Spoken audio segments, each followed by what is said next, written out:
So we are Wezley. With a Z. With a Z. We're missing one of our harmonies, who unfortunately is not well, couldn't make it today. I'm Danessa. And I'm Diane. And as Wezley, we've been singing together since 1988.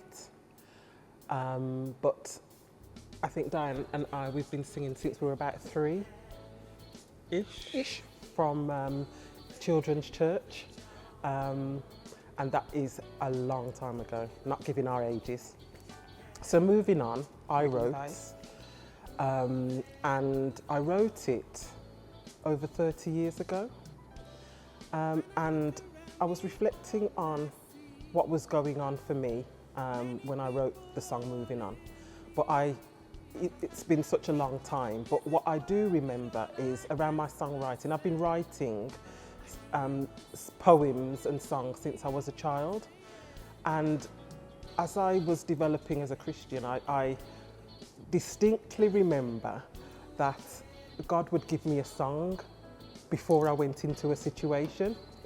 So he almost gave me the answer to my situation before I went into it. So Moving On was one of those songs that I got just to keep pushing, keep moving, despite what's going on, just to keep moving on. I think, to be honest, and just to add to what my feedback is on that question, but I think when we originally went out and started releasing it, I know that Danessa, her brothers, Foz and Stephen, and even a relative of mine, Melvin Hay, we all had involvement in the production, the artwork, everything to get it out. And in terms of how we did that, we did a lot of events. And I will big up again Church of God Prophecy, because they really gave us the stage, really the platform in which to do a lot of our ministry, through a lot of weddings, a crazy amount of weddings. But so other events transpired through those avenues and so on. So we were able to distribute ourselves and get that material out there to a lot of people. Yeah. I think my feedback would be, in terms of the environment that we were in at that time, it was an environment, particularly in the West Midlands, there weren't any record companies that I was aware of that were producing gospel music that you could go and take your music to. And I think that was a real frustration for us, because as we were travelling around and ministering, a lot of people would be asking, where's your music? You know, where's your record, as it was back in the day, because we were just on the cusp of CDs.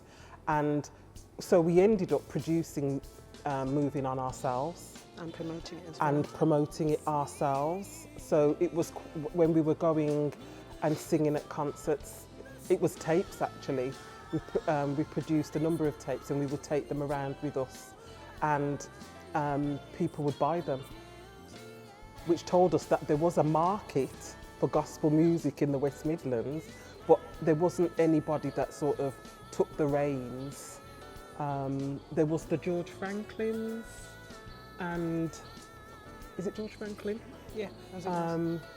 And you know, who was around at the time, but not any. But he was more about promotion than recording.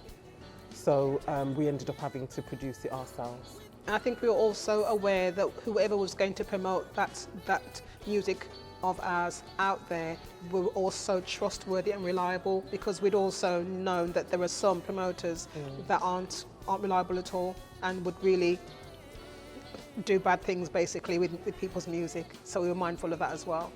I actually sent a copy of Moving On to a record company in America and heard nothing, which I don't know if I should have been surprised or not, but it's what it was.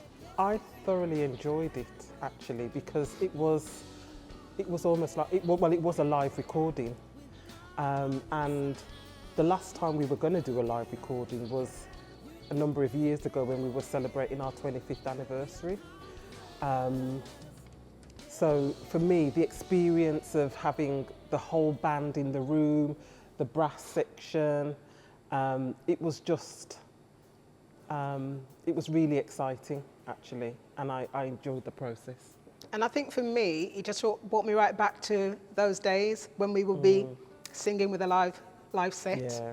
So it was like, even though the song is still appropriate now, especially that song, Moving On, it was like I was back there again, reliving the experience. So it was really good.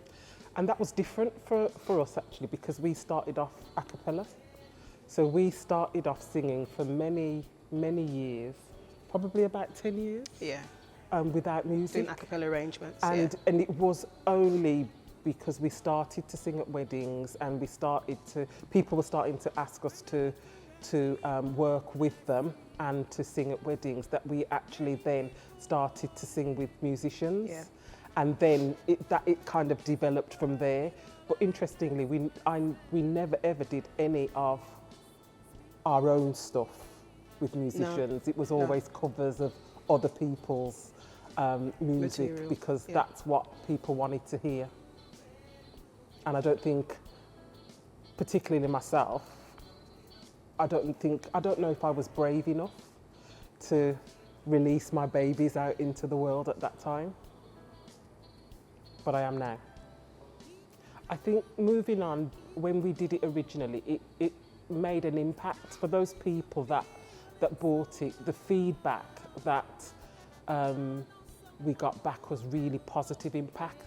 Positive in the sense that people were encouraged by it, they were blessed by it. And so just the idea that it's going out to a new generation of people. And I just pray and hope that they would be encouraged and blessed second time around, really. It is truly exciting because sometimes people do stuff and you think it's out of date, but it's still relevant. And it will appeal to any age, any generation. So I'm excited about that it can still be applicable and someone can be going through a situation and can hear that tune and feel motivated. Yeah. I was just thinking that, I stand by the message of moving on, don't give up, don't give in. I think that applies whatever generation you are. It applies 20 years ago and it will apply 20 years in Tomorrow, the future. Yeah. That the message is strong. Don't give up, don't give in. No matter what you're going through, just keep moving on. I think for Wezley, a lot of people have asked what happened to Wezley.